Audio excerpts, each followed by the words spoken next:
los principales temas, de los principales asuntos en esta vida es concentrarnos en el sistema de pensiones.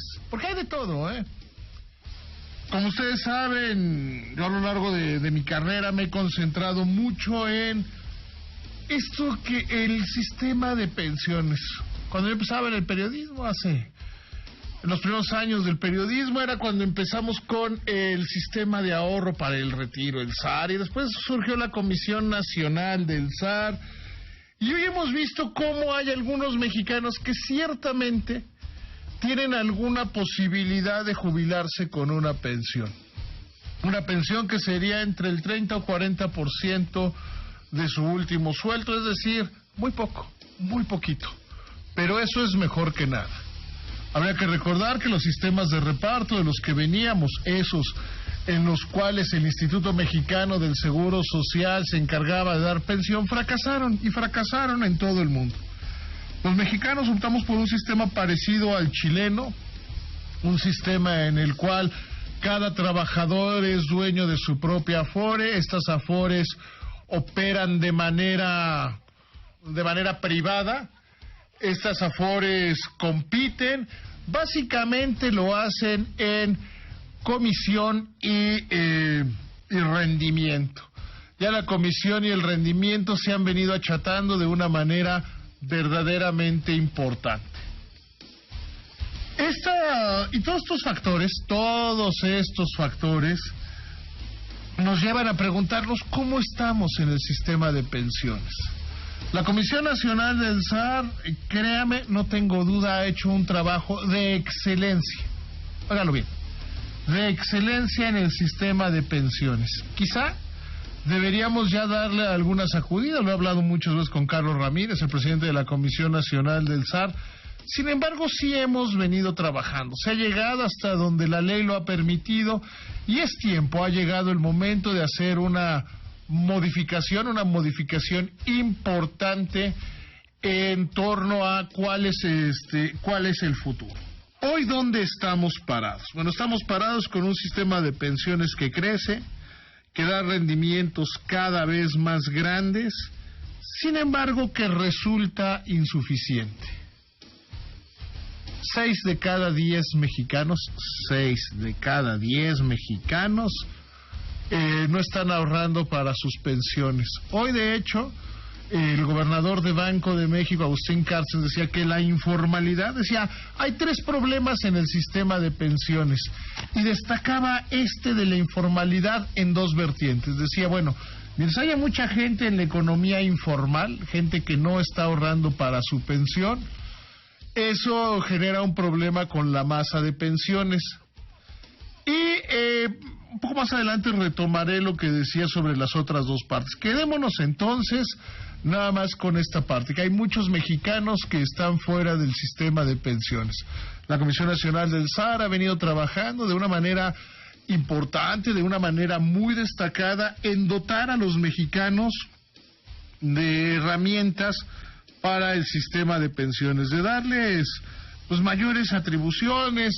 Recuerde usted puede ahorrar para su afore desde una aplicación, desde un descuento directo en su trabajo, puede hacerlo en tiendas de conveniencia. Entonces quiere decir que se han ampliado las bases. Sin embargo, esto resulta insuficiente. Resulta insuficiente desde el punto de vista que hay trabajadores que no están ahorrando, que no están ahorrando, 6 de cada 10, y los que están ahorrando se jubilarían con el 30 o 40% de su salario. ¿Dónde están los retos? Que también está cambiando la dinámica poblacional. Estamos dejando de ser un país de jóvenes, nos estamos convirtiendo en un país de millennials, y luego vamos a ser un país de gente grande. Entonces la pirámide poblacional va a cambiar. De hecho, yo he publicado en el periódico Excelsior y en los espacios que comando en Grupo Imagen, lo he dicho, que dentro de unos 15 años vamos a tener un problema serio, muy serio en materia de pensiones. Para atender esta situación, básicamente hay pocos caminos.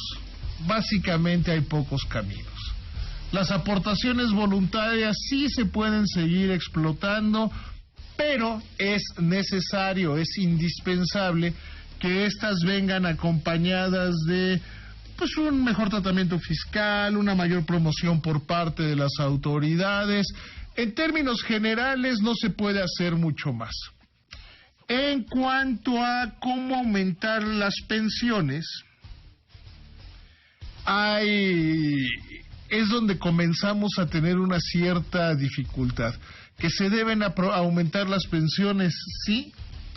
Yo he sostenido, al igual que el presidente de la Comisión Nacional del SAR, Carlos Ramírez, que una de las maneras sería copiar y que se hace exitosamente en Reino Unido estos esquemas que dicen al trabajador cuando le aumentas el sueldo en automático te quedas con ese dinero a no ser que te diga lo contrario, usando las operaciones de Thale. Es decir, a ver, como la gente no es racional con su ahorro, si hay un aumento de sueldo se queda, si hay un bono de alguna manera se queda para la pensión a no ser que directamente el trabajador lo haga. Este camino es, insisto, el que más se ha insistido, en el que más se ha dicho, en el que más se ha creído que podría haber resultados, porque está la evidencia, ya es una evidencia total y absolutamente documentada que en el Reino Unido esto les ha funcionado. Sin embargo, hoy, Agustín Carstens, gobernador de Banco de México, dijo que eso le parece una opción peligrosa, que le parece una opción que quizá podría no ser la mejor de las alternativas, porque volvemos al punto que decía originalmente, que el problema es la informalidad.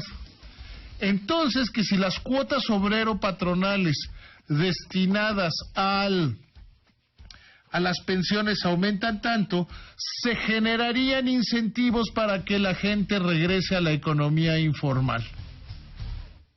Y tienes razón, porque además este punto aplica también, o sea, es atendible su posición, porque este punto también aplica a lo que le he dicho con los incrementos, estos populistas que quiere hacer Gustavo de Hoyos y algunos otros salvajes en cuanto a aumentar el salario mínimo a 95, 27. ¿Por qué? Pues porque esa es la línea de Coneval de pobreza.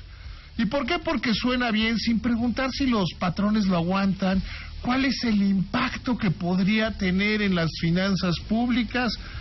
Agustín Carstens ha estado señalando que en materia de salario mínimo se debe ser especialmente prudentes, porque no importa, y además eso es economía básica, los de Coparmex, por favor, no importa cuánto ganas, sino importa para qué te alcanza con ese dinero.